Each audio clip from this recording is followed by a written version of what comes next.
Break news చూస్తున్నాం. YCP అధినేత YS Jagan నెల్లూరులో పర్యటిస్తున్నారు. భారీగా ర్యాలీగా మాజీ ఎమ్మెల్యే నల్లపురెడ్డి ప్రసన్న కుమార్ రెడ్డి ఇంటికి వెళ్తున్నారు. అంతకుముందు నెల్లూరు సెంట్రల్ జైల్లో మాజీ మంత్రి కాకాణి గోవర్ధన్ రెడ్డితో ములాఖత్ అయ్యారు. మరోవైపు జగన్ పర్యటన సందర్భంగా ఉద్రిక్త వాతావరణం ఏర్పడింది. జగన్ రాకతో నేతలు కార్యకర్తలు పెద్ద సంఖ్యలో వచ్చారు. జగన్ పర్యటన సందర్భంగా ఎలాంటి అవాంఛనీయ ఘటనలు జరగకుండా నెల్లూరు సిటీలో యాక్ట్ 30 అమలు చేస్తున్నారు. ఇక జగన్ నల్లపురెడ్డి ప్రసన్న కుమార్ రెడ్డి ఇంటికి వస్తూ ఉండడంతో ఉద్రిక్తత నెలకొంది. ఇంటి వద్ద పోలీసులు కార్యకర్తలను చెదరగొట్టారు. నివాసానికి రాకుండా ముళ్ల కంచె వేశారు. దీంతో ప్రసన్న కుమార్ రెడ్డి రోడ్డుపై బైఠాయించి నిరసన వ్యక్తం చేశారు. నల్లపురెడ్డి ప్రసన్న కుమార్ రెడ్డి ఇంటి దగ్గర భారీ బందోబస్తు ఏర్పాటు చేశారు.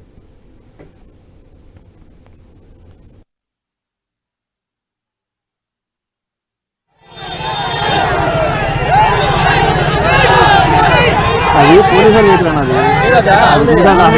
కామెంట్ స్టార్ట్ అవుతుంది.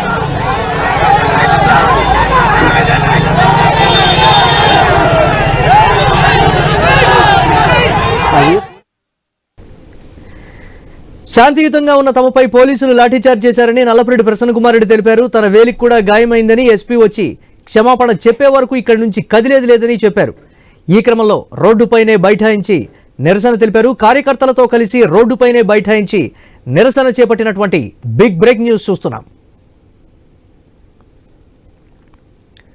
ఇక భారీ ర్యాలీతో నల్లపురెడ్డి ప్రసన్న కుమార్ రెడ్డి ఇంటికి జగన్ వస్తున్నటువంటి ప్రస్తుత పరిస్థితి ఉంది. దీనిపై మరిన్ని అప్డేట్స్ మా కరెస్పాండెంట్ సునీల్ అందిస్తారు. సునీల్, పోలీసులు ఎలాంటి బందోబస్తు ఏర్పాటు చేశారు? వైసీపీ నేతలు ఏం చెప్తున్నారు? దీనికి సంబంధించి కఠినమైన ఆంక్షలు ఎందుకు అమలు చేస్తున్నారో అర్థం కావడం లేదని వైసీపీ వెర్షన్. అప్డేట్స్ ఏంటి ఓవరాల్ గా? మురళి, ఈ రోజు నెల్లూరు జిల్లాకు సంబంధించి మాజీ ముఖ్యమంత్రి అయితే పర్యటించిన పరిస్థితి అయితే ఉంది. అయితే 10:30 సమయంలో కూడా నెల్లూరుకి అయితే వచ్చిన పరిస్థితి అయితే ఉంది. వచ్చిన అనంతరం కూడా అక్రమ మైనింగ్ కేసులో జైల్లో రిమాండ్ ఖైదీగా ఉన్న మాజీ మంత్రి కాకాణి గోవర్ధన్ రెడ్డితో ములాఖాత్ అయ్యారు. దీనికి సంబంధించి కూడా అక్కడ ఎలిఫాడ్ వద్దకు 10 మందిని జగన్ కలిసేందుకు 10 మందికి అనుమతించారు. అదేవిధంగా ములాఖాతకు సంబంధించి 3 అనుమతించారు. అయిన అనంతరం కూడా గత 25 రోజుల క్రితం ప్రసన్న కుమార్ రెడ్డి ఇంటిపై 200 మంది గుర్తు తెలియని వ్యక్తులు దాడి చేసి ఆ ఇంట్లో ఉన్న ఫర్నిచర్ తో పాటు కారును కూడా ధ్వంసం చేసిన పరిస్థితి అయితే ఉంది. దీనికి సంబంధించి కూడా ఆడ జైల్లో ములాఖాత్ అనంతరం కూడా ప్రసన్న కుమార్ రెడ్డి ఇంటికి నేరుగా కూడా మాజీ ముఖ్యమంత్రి జగన్మోహన్ రెడ్డి వస్తున్న పరిస్థితి అయితే ఉంది. దీనికి సంబంధించి కూడా ప్రసన్న కుమార్ రెడ్డి ఇంటి ముందు భారీ బందోబస్తు అయితే పోలీసులు అయితే అమలు చేశారు. అమలు చేయడంతో పాటు కూడా గత 2 రోజుల నుంచి కూడా అమలు యాక్ట్ 30ను కూడా నెల్లూరు సిటీలో అమలు చేసిన పరిస్థితి అయితే దీనికి సంబంధించి ఎక్కడా కూడా ఎవరు గుంపులుగా ఉండొద్దని కూడా ప్రజలకి గత 2 రోజుల నుంచి చెప్తూ ఉన్న పరిస్థితి అయితే ఉంది. అయితే ఏదైతే ప్రసన్న కుమార్ రెడ్డి ఇంటికి మాజీ ముఖ్యమంత్రి వెళ్ళడానికి ముఖ్యమంత్రితో పాటు 4 కాన్వాయ్తో పాటు కూడా మరో 3 వాహనాలకు అనుమతించారు. 100 మంది వ్యక్తులకు మాత్రమే ఆయన ఇంటికి వెళ్ళడానికి మాజీ ముఖ్యమంత్రితో పాటు వాళ్ళ ఇంటికి వెళ్ళడానికి అనుమతులు అయితే ఇచ్చిన పరిస్థితి. దీనికి సంబంధించి కూడా ఉమ్మడి నెల్లూరు జిల్లా వ్యాప్తంగానే కాకుండా పక్క జిల్లాల నుంచి కూడా జగన్మోహన్ రెడ్డిని చూడడానికి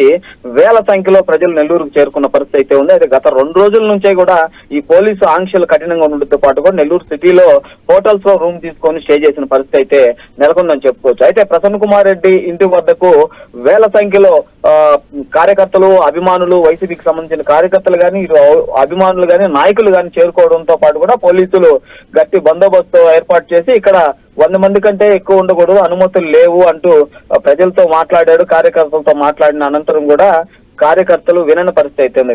వినకపోవడంతో పాటు ఇక్కడ నుంచి వెళ్ళిపోవాలంటూ కార్యకర్తలకి ప్రజలకైతే పోలీసులు ఆదేశాలు జారీ చేశారు. అయినా వినకపోవడంతో మాజీ మంత్రి మాజీ ఎమ్మెల్యే ప్రసన్న కుమార్ రెడ్డి రంగప్రవేశం చేసి వైసీపీకి సంబంధించిన అభిమానులు కార్యకర్తలు వాళ్ళ అభిమానంతో వచ్చారు, వైఎస్ జగన్ చూడడానికి అభిమానంతో వచ్చారు, వాళ్ళని ఎలాంటి ఇబ్బందులకు గురి చేయదని చెప్పి కూడా పోలీసులకు అయితే చెప్పిన పరిస్థితి అయితే ఉంది. చెప్పిన అనంతరం కూడా ఒక్కసారిగా జై జగన్ అంటూ నినాదాలు చేస్తూ వేల సంఖ్యలో ప్రసన్న కుమార్ రెడ్డి ఇంటికి పోలీసులు ఆగకుండా రావడంతో పాటు కూడా పోలీసులు లాఠీ చార్జీ చేసిన పరిస్థితి అయితే ఉంది. లాఠీ చార్జీ చేయడంతో పాటు కూడా వైసీపీ కార్యకర్తలు అదేవిధంగా నాయకులు చాలా చెదరు చేసిన పరిస్థితి అయితే ఉంది. దీనికి సంబంధించి కూడా నల్లపురెడ్డి ప్రసన్న కుమార్ రెడ్డి అయితే రోడ్లో బటాయించాడు. మా కార్యకర్తలపై లాఠీ చార్జ్ చేశారంటూ బటాయించిన పరిస్థితి అయితే ఉంది. మరి కొద్దిసేపట్లో ప్రసన్న కుమార్ రెడ్డి ఇంటికి అయితే మాజీ ముఖ్యమంత్రి జగన్మోహన్ రెడ్డి అయితే రానున్న పరిస్థితి నెలకొందని చెప్పుకోవచ్చు. Murali, right, thanks for updates Sunil.